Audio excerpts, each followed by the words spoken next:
Assalamualaikum warahmatullahi wabarakatuh. Apa kabar anak-anak? Jumpa lagi bersama Bu Aida pada video pembelajaran kali ini.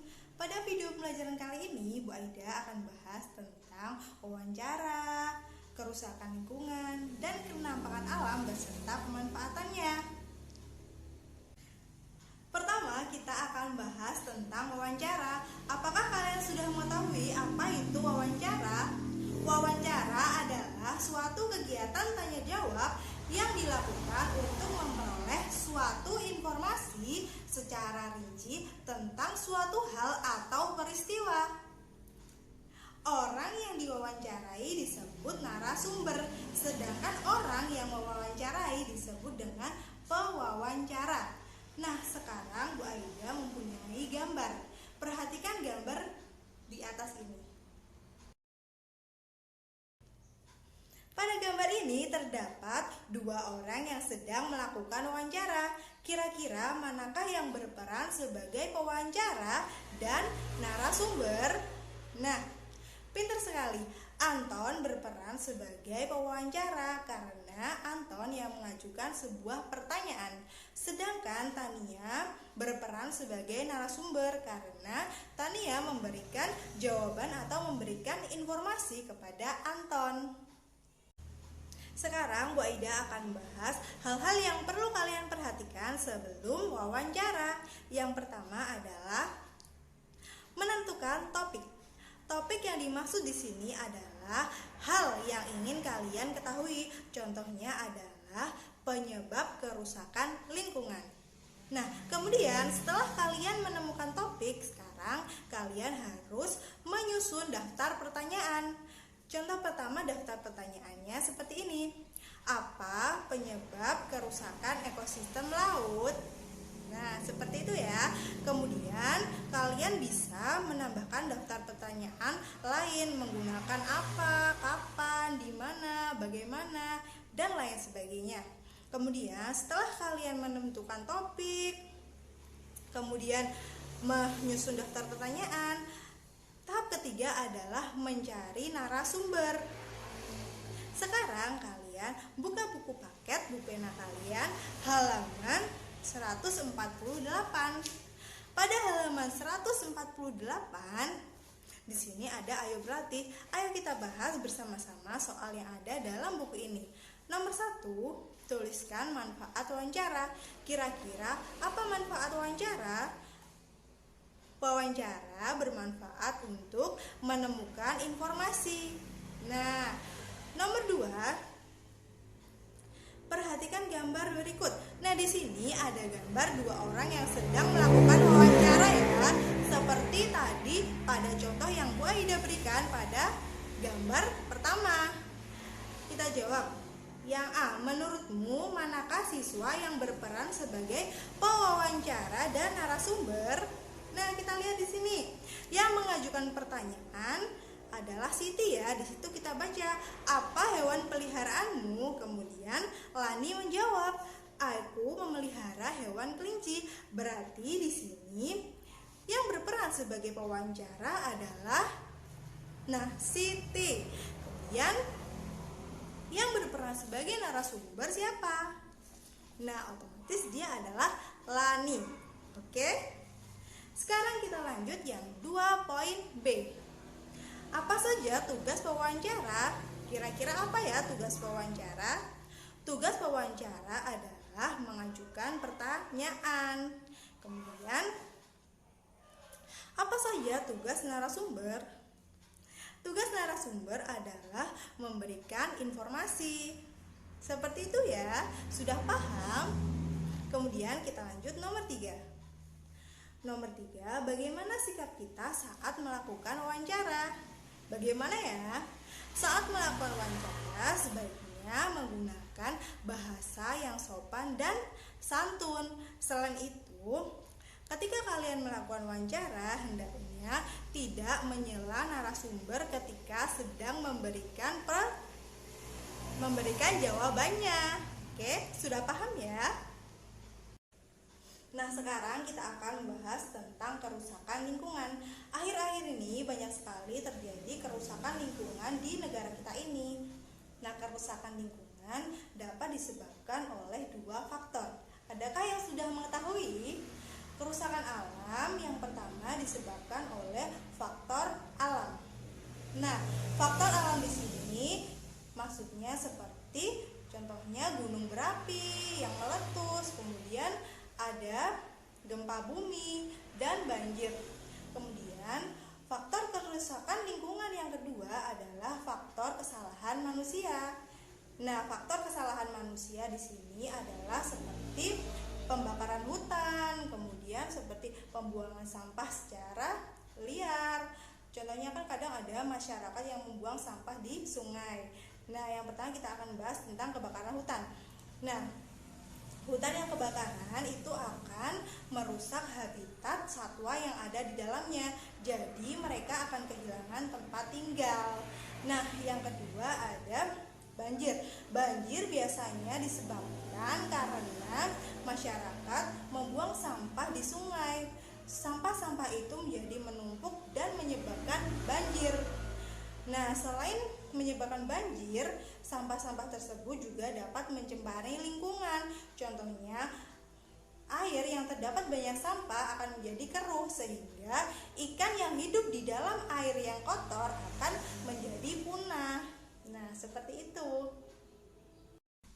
Lingkungan memiliki kenampakan alam yang berbeda-beda. Begitu pula cara pemanfaatannya pasti akan berbeda-beda pula.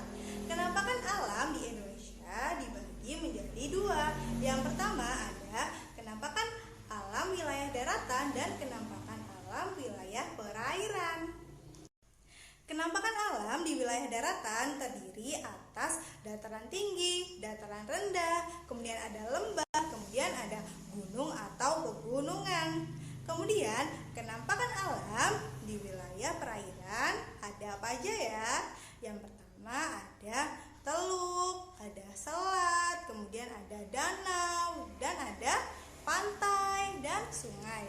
Nah, sekarang kita buka buku Bu Pena kalian halaman 150. Nah, sudahkah kalian membuka buku paket Bu Pena kalian halaman 150? Pada halaman ini ada tabel pengidentifikasian kenampakan alam di Indonesia. Nah, yang pertama kita akan mendefinisi pantai, dataran rendah, dan dataran tinggi. Nah, ayo kita jawab bersama-sama. Kolom pertama ya. Kolom pertama di sini ada pantai. Nah, apa yang dimaksud dengan pantai? Di sini ada ya. Pada halaman 150. Nah, pojok atas ini ada pantai adalah daratan yang berbatasan langsung dengan laut. Nah, sekarang kita lanjut ke kolom kedua. Kolom kedua ada dataran rendah. Dataran rendah adalah apa ya? Dataran rendah adalah kenampakan alam berupa dataran luas yang berada pada ketinggian 0 sampai 200 meter di atas permukaan laut. Kemudian kita lanjut yang ketiga. Yang ketiga di sini ada dataran tinggi. Dataran tinggi adalah kenampakan alam yang berupa dataran luas yang berada pada ketinggian 200 sampai 600 meter di atas permukaan laut. Sudah paham ya? Selanjutnya kita akan bahas kolom nomor 2. Kolom nomor 2 ini ada sumber daya alam. Nah, kira-kira kalian mengetahui sumber daya alam yang berada di pantai apa saja ya? Adakah yang tahu? Nah, sumber daya alam di pantai contohnya seperti pasir pantai, kemudian ada apa lagi? Ada seperti hewan-hewan yang berada di pantai, seperti contohnya ada ikan, kemudian gurita, cumi-cumi, dan lain sebagainya. Kemudian sumber daya alam di daratan rendah apa aja ya?